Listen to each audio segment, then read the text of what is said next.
The Treasure of Alpheus Winterborn by John Bellairs, Chapter 11. It snowed a lot that winter in Minnesota, especially up north. Pictures of heavy snowfall were printed in the Hoosac Daily Sentinel. They were sent down by wire from cities like Hibbing and St. Cloud and Bemidji and Duluth. The pictures showed mountainous drifts piled by the roadsides and houses buried up to second-story windows in snow. Many people predicted there would be floods along the Mississippi when all that snow started to melt, but the people of Hoosac felt safe. The town had been flooded in the past, but there hadn't been a really serious flood since 1915, and nobody really expected one now.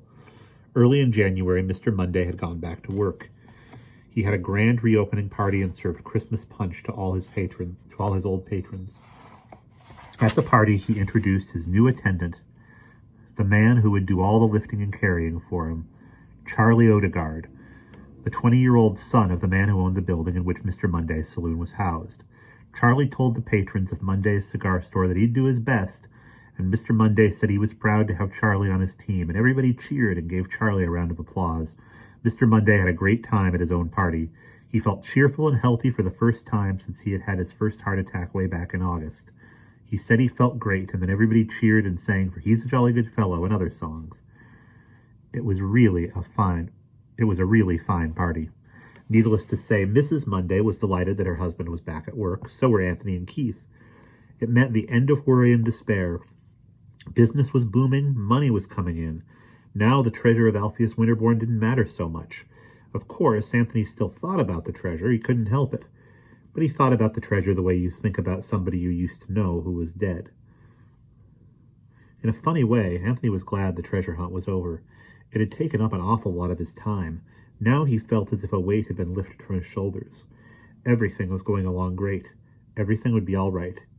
One morning in March, Anthony was out in the front hall, putting on his jacket and his cap. He was getting ready to go to school. Suddenly the mail slot flapped, and a bundle of letters came sliding in. He bent over to pick them up, and he noticed that the one on top was addressed to him. The return address showed that the letter was from the First National Bank of Hoosac, and the letter was stamped "Personal and Confidential." Suddenly Anthony felt very frightened. He glanced over his shoulder to see if his mother was around, then stuffed the letter into his pants pocket. Halfway to school, he stopped and pulled out the letter. He ripped open the envelope and pulled out a note. It was dated the day before, and it said, "Mr. Monday, a matter of some importance has come to my attention, and it requires that you and I have a small consultation. It concerns your account at this bank and a minor irregularity that needs straightening out. Will you be so good as to come to my office after school at 3:30 on Tuesday, the 12th of March? The bank will, of course, be closed at that time, but I have instructed the guard to let you in when you knock. It is important that you keep the appointment and you come in person. Don't be late. Sincerely yours, Hugo C. Philpotts, First Vice President, the First National Bank of Hoosac, Minnesota. P.S. It is not necessary for either of your parents to accompany you. The papers requiring your signature may be countersigned later at your parents' convenience." As Anthony read this note, he felt a vague, formless fear growing in his mind. He didn't know much about the world of high finance, but he didn't think that a big shot like Mr. Philpotts would be likely to be sending him notes about his savings account. That was the sort of thing that his employees would take care of. Anthony folded up the note and stuck it in his back pocket. There was a troubled look on his face. He decided that before he went to see Mr. Philpotts, he would have to show this note to Miss Eels. After school, Anthony marched straight over to the library to Mrs. Eels' office. He pulled the note out of his pocket and shoved it across the desk to Miss Eels. She opened it and read it, and as she read it, her eyebrows rose and a little surprised smile appeared on her face. Then she frowned. "Well," she said as she folded the note back up, "if that isn't the darndest—" Do you think it's anything bad, Miss Eels?" asked Anthony anxiously. Miss Eels took her glasses off and stared at the wall. "I don't know.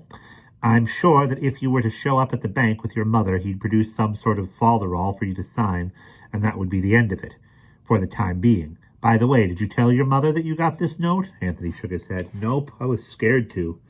Miss Eels put her glasses back on. "You know, there may be reason for you to be scared. I don't want to alarm you, but it seems to me there is more to this note than meets the eye. I think it was good that you didn't tell your mother. It says here that he wants to see you today at 3:30. That's 15 minutes from now. Are you going to see him?" Yeah, I guess I have to, unless you think I shouldn't go. Miss Eels drummed her fingers on the desk. Oh, I think you ought to go, she said at last. There's no doubt in my mind about that, and as soon as you find out what he's got up his sleeve, come back and tell me, will you? Anthony grinned. Sure, he said. He was glad at times like this that he had Miss Eels on his side. Very glad. A few minutes later, Anthony found himself standing outside the front door of the First National Bank of Hoosac. The door was made of glass, and through it Anthony could see people working inside the bank, even though the door was locked and the regular business day was over. A guard in a blue uniform stood just outside. Anthony rapped on the glass, and the man let him in. Are you Anthony Monday? He asked. Yeah, that's me. Well, you're to go to Mr. Philpotts' office. It's down at the end of the corridor, the third door on your left. His name is on the glass. You can't miss it. Thanks. Anthony walked down the corridor and stopped outside a door with a frosted glass pane set in it. The gold letters on the pane said Hugo C. Philpotts, Vice President. Anthony knocked and waited for a response. After a few minutes, he heard footsteps and saw a shadow moving behind the glass. The door opened. Hello, young man. How are you today? Hugo Philpotts smiled stiffly and bowed. He stepped aside and waved Anthony in. Okay, I guess. Anthony walked in and Mr. Philpotts closed the door. This way, young man. Anthony followed Mr. Philpotts across the little bare room that had a filing cabinet, a desk, and 2 chairs in it. There was no one sitting at the desk. As they passed the desk, Mr. Philpotts tapped it and said, This is my secretary's desk. I sent her home early because I want our conversation to be private. She has a bad habit of listening in on the intercom. He laughed, a small, cold, mirthless laugh. Then he pushed open another door, a big, stout oak-paneled door marked Private. Inside was a comfortable-looking office. There was a large walnut desk, a green marble inkstand on it, with a green marble inkstand on it. The carpet was wine-colored and very thick, and all the walls were covered with panels of dark polished wood. Heavy red draperies hung over all the windows, shutting out the sunlight. A floor lamp burned next to the desk. It cast a pool of quiet light over the desk and the carpet. Anthony followed Hugo Philpotts across the carpet. At one corner of the desk was an easy chair for visitors to sit in, and next to the easy chair was a bronze ashtray on a fluted stand. Behind the desk was Hugo Philpotts' own chair.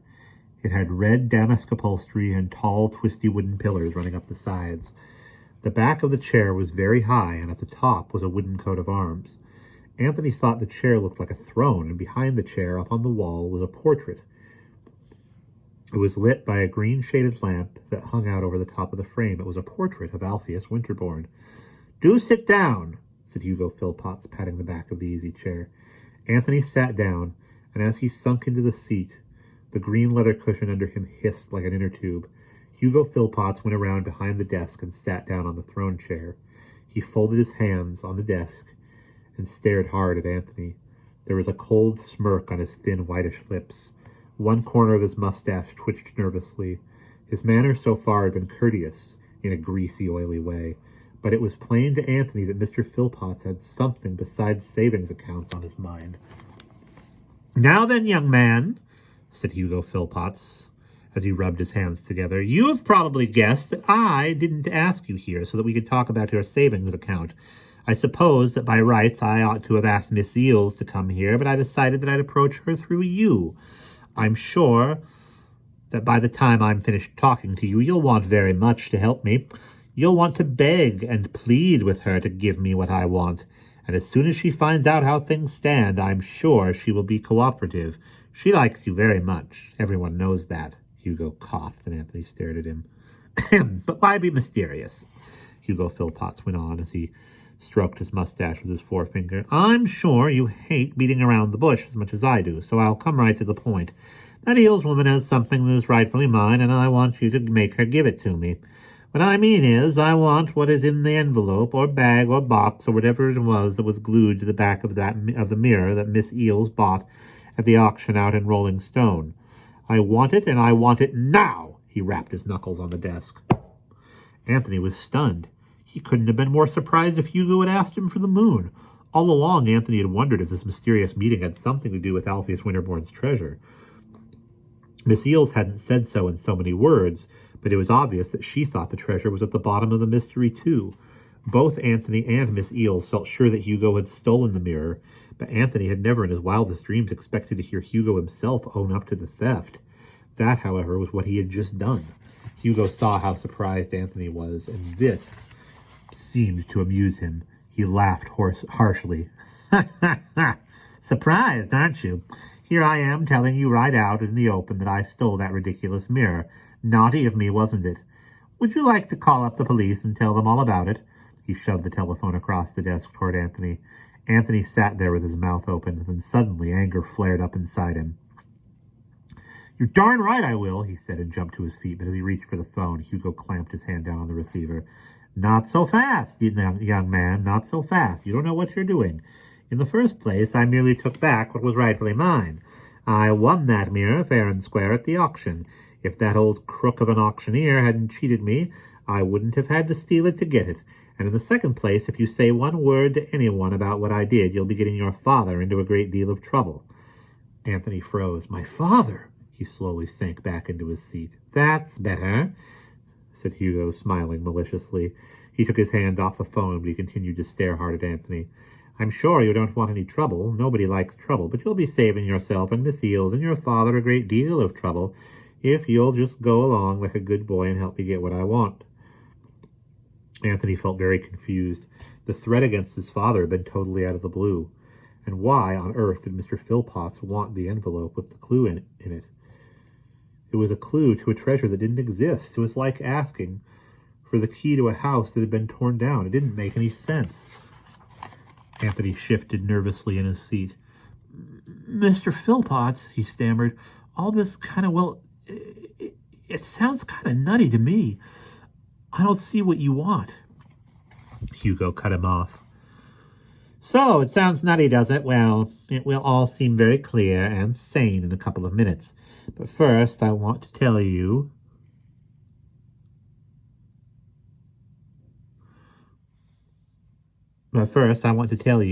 that I've had my eye on you for some time. I've been watching you ever since you slid Alpheus Winterborn's lucky piece across the counter to me." Anthony's mouth dropped open. "Oh, yes, my Uncle Alpheus used to carry a $10 gold piece around with him. When I was a child, he would let me play with it now and then. I have always remembered that there were 2 notches on the nose of the Liberty head on one side. He made them with his jackknife. When I saw those notches, I was suspicious, and then, just to be absolutely certain, I took the coin into the back room and examined it with a magnifying glass. Sure enough, there under the eagle on the other side were Uncle Alpheus's initials. The letters were very small. I think he had them engraved by a jeweler, but they were there, and that proved to me beyond a shadow of a doubt that the coin was his. And then I thought to myself, what is this boy doing with Alpheus Winterborn's lucky piece? Where did he get it? Of course, I said to myself, the boy works at the library, doesn't he? He said he did, and that Miss Eels had sent him down with the coin. Maybe Alpheus dropped it in some dusty corner of the library when he was living there in the months just before his death, and then the boy found it. That seems reasonable. But I still felt there might be more to all this, so I kept my eye on you until we met at the auction out in Rolling Stone, when your friend Miss Eels and I both wanted the same thing. And by cheating, she managed to get it. I said to myself, something is up. First the coin, and now this mirror. Both of them belonged to Alpheus Winterborn. Now suppose, I said to myself, just suppose that boy found a message of some kind with that coin. Anthony squirmed. Hugo Philpotts' guess was uncomfortably close to the truth. You see, Hugo continued, leaning back at his chair and lighting a cigarette, my Uncle Alpheus was a strange man. He liked to hide things, and he liked to drop hints, sly little hints. He used to have dinner over at our house during the years when the library was being built, and he dropped hints now and then about a valuable object or collection of objects that he had hidden somewhere. He wouldn't say what this little treasure was, but my mother and I gathered that there was something really wonderful, something worth maybe hundreds of thousands of dollars. Well, naturally, I wondered what the treasure could be, and more important, I wondered where it could be. I tried on more than one occasion to worm the truth out of my dear old uncle, but he was a close-mouthed old gentleman, and whatever I thought And whenever I brought the treasure up, he would shut his mouth tighter than a clam. Hugo Philpotts paused to flick the ash off his cigarette. Then he went on, in all the years that have passed since my Uncle Alpheus died, I've thought a great deal about this real imaginary treasure. Naturally, I tried at first to convince myself that Uncle Alpheus had been putting me on. He was well known as a practical joker in his time, after all. But over the years, I became thoroughly convinced that there really was a Winterborn treasure of some sort hidden away in or near the town of Hoosac. Jewels, maybe, a diamond necklace, or rubies, or emeralds. Rare coins or stamps, perhaps. He suddenly looked up at Anthony. Which is it, by the way? Which of my guesses was correct? Anthony blinked. Huh? Hugo Philpotts ground out his cigarette with an abrupt, angry motion and leaned forward in his chair. Oh, don't play games with me. There was a treasure hidden in the back of that mirror, wasn't there? Well, wasn't there? So that was it. Hugo thought the treasure had been in the mirror. Mr. Philpotts, I think you got the wrong idea. There wasn't any... So you're going to play dumb, are you? Do you have any idea how stupid and idiotic your lying is? I can see through you. I can read you like a book. And anyway, do you take me for a fool? I saw the glue spot. I could tell there was something there once. Well, what was it? Are you going to tell me? Hugo's face was getting red. His shoulders were hunched and his hands tightly clenched. He was waiting for an answer. Anthony felt as if he were losing his mind. Mr. Philpotts, he began, you got it all wrong. There wasn't anything inside the old mirror except just a note that said there was a treasure inside Mr. Winterborn's house. But there wasn't anything there, just an old tin box with a 4-leaf clover inside it, like it said in the papers. Didn't you read about it when they found that box? Hugo Philpotts stared at Anthony. He drummed his fingers on the desktop. He seemed to be considering. Oh, I see it all now, he said in a low voice. You and that Eels woman read about that silly box and figured you could put me off the track that way. Well, it won't work. Of course I read about the box. It was just one of Uncle Alpheus's practical jokes. That's all it was. But that doesn't alter the fact that you and that woman are trying to hide the real treasure from me. But Mr. Mr. Philpotts, I keep telling you there isn't any treasure. There was just that crummy old... All right, said Hugo Philpotts. His voice was calm now, but there was a malicious gleam in his eye. Since you're going to be uncooperative, I'll have to be a bit more persuasive. He shoved his desk chair back, got up, and walked over to a steel filing cabinet that stood in a corner of the room. From one of the drawers, he reached in and pulled out a manila folder. Then he walked back to his desk, sat down, and opened up the folder. Do you know that your father doesn't own the building where he operates his business? Do you know that, eh? Anthony felt a hard knot forming in the pit of his stomach. Yeah, I know. Hugo gave Anthony a contemptuous look. Well, then, you must realize that if the person who does own the building decides not to renew your father's lease, which I think comes up for renewal in about a week, then your father will have to get out. It would be very sad if that happened, especially since your father has had a heart attack. No, it's 2, isn't it? 2 heart attacks. Well, now I wouldn't be a bit surprised if your father's heart were permanently weakened. If he got a bad piece of news, the shock might kill him. Wouldn't you say that was likely? Anthony said nothing. He was thoroughly scared, but he also felt defiant. This rotten man was threatening to hurt his father. But how could he do that? Mr. Odegaard, the guy who owned the building, was an old pal of Mr. Monday's, and Mr. Monday had just hired his son to help him in the saloon. It didn't seem very likely that Mr. Odegaard would throw his father out. You can't make Mr. Odegaard toss my dad out of his store, said Anthony in a trembling, angry voice. He wouldn't do that, not ever. Oh, he has no choice in the matter anymore, said Mr. Philpotts coolly. You see, Magnus Odegaard has just gone bankrupt. The matter hasn't been made public yet, but the fact is that he's broke. Well, it so happens that all his assets, his stocks, his bonds, and the building he owns, and so on, have become the property of the bank. This bank. Mr. Philpotts paused. He leafed through the papers in the folder that lay before him. Finally, he pulled out a very official-looking document with a gold paper seal at the bottom. The old English letters at the top of the paper said deed. Mr. Philpotts held the document up for Anthony to see. This is the deed of the property at 412 Minnesota Avenue, where Monday's cigar store is located. The building is in a good location, excellent for the kind of business that your father is engaged in. What do you suppose would happen if the bank decided to tear this building down for a parking lot or give the lease to somebody else? What do you suppose would happen to your father's weak heart, eh? Just what do you suppose would happen? And that is the end of chapter 11.